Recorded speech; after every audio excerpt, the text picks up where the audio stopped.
স্কুলের প্রধান শিক্ষক মহাশয় এবং অন্যান্য সহকারী শিক্ষক এবং শিক্ষিকা মহাশয় এবং মহাশয়া এবং আমাদের স্নেহের ছাত্রছাত্রীবৃন্দ, তো প্রথমেই প্রধান শিক্ষক মহাশয় যেটা বললেন যে আমরা হয়তো অনেক কিছু জানি, কিন্তু আমাদের আরো জানার বিষয় আছে। আমরা কেউ অল্প জানি, তাদেরও জানার প্রয়োজন আছে, কেউ বেশি জানি, তাদেরও জানার প্রয়োজন আছে। তো আমি যে বিষয়টা বলবো সেটা হচ্ছে থ্যালাসেমিয়া।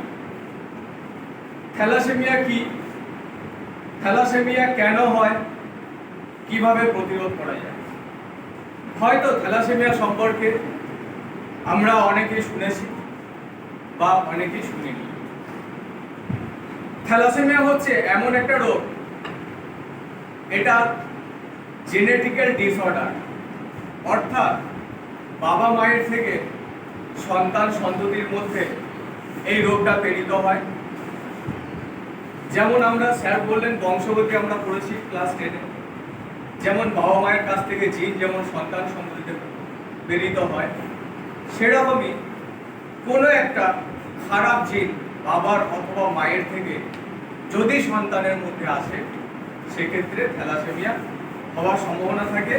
এরকম অনেক কিছু জেনেটিক্যাল রোগ আছে, তার মধ্যে একটি হচ্ছে থ্যালাসেমিয়া। তো থ্যালাসেমিয়াতে বিষয়টা কি হয়, বিষয়টা এরকম হয় যে যার থ্যালাসেমিয়া আছে তার শরীরের ব্লাড কমে যায়। কি কমে যায়? আরবিসি কমে যায়, লোহিত রক্তকণিকা কমে যায়। লোহিত রক্তকণিকা কমে গেলে কি হয়? হিমোগ্লোবিন কমে যায়। আমরা জানি যে আমাদের শরীরে যে আরবিসি থাকে তার আয়ুকাল হচ্ছে 120 দিন।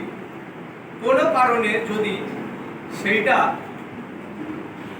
বারবার শরীর থেকে ধ্বংস হয়ে যায় অথবা তার আয়ুকালটা কমে যায়, তাড়াতাড়ি নষ্ট হয়ে যায়, তাহলে আমাদের শরীরে রক্তের ঘাটতি দেখা যায়। এই রোগটাকে কি বলে? এই রোগটাকে বলে অ্যানিমিয়া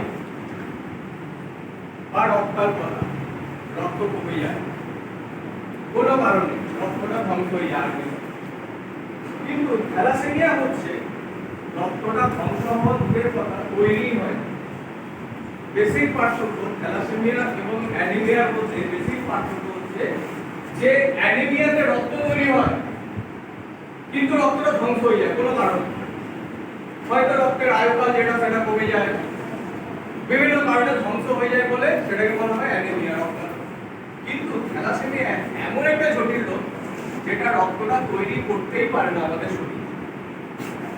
তো আমাদের শরীরে রক্ত কোথায় তৈরি হয়?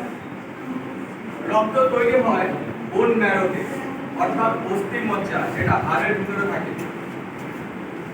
হাড়ের ভিতরে একটা নরম পদার্থ থাকে, সেটা আমরা অনেকেই দেখেছি। তো সেই যে নরম পদার্থ থাকে ওটাকে বলা হয় অস্থি মজ্জা বা বোন ম্যারো। এখান থেকে ব্লাড তৈরি হয়। কিন্তু যাদের থ্যালাসেমিয়া আছে তাদের শরীর এই রক্তটা তৈরি করতে পারে না, তাদের বোন ম্যারো রক্ত তৈরি করতে পারে না। সেই জন্য বোন ম্যারো ট্রান্সপ্ল্যান্ট করতে হয় রক্ত তৈরি করার জন্য, সেটা অনেক খরচ হবে। তো সেই জন্য থ্যালাসেমিয়া পেশেন্টকে প্রত্যেক 1 মাস অন্তর, আগে দিতে হতো 15 দিন অন্তর, এখন কিছু কিছু মেডিসিন বেরিয়েছে সেই জন্য 2 মাস অন্তর রক্ত দিতে হয়। কিন্তু দিতে হবে সে যতদিন বাঁচবে। তার 2 বছর বয়স থেকে তার সারা জীবন তাকে প্রত্যেক মাসে একটা করে ব্লাড দিতে হবে। কারণ আমি কি বললাম যে থ্যালাসেমিয়াতে রক্তটা তৈরি হয় না শরীরে। এখন হচ্ছে যে শুধুমাত্র যে আমি তাকে রক্ত দিয়ে দিলাম প্রত্যেক মাসে একটা করে, তার মানে সে সুস্থ স্বাভাবিক হবে? হবে না। সে শারীরিকভাবে সুস্থ হবে না, সে মানসিকভাবে সুস্থ হবে না, তার ইমিউনিটি কমে যাবে এবং তার শরীরে আরো অনেক রকম রোগের বাসা বাঁধবে। যদি থ্যালাসেমিয়ার পেশেন্টদের তোমরা কোনোদিন দেখো ফেসবুকে বা ইউটিউবে, কোনোদিন যদি দেখো, দেখবে যে তাদের মাথা মোটা, চোখগুলো এরকম বড় বড়, কপাল চওড়া, কারোর পেট ফুলে যায়। আমাদের কাছে ছবি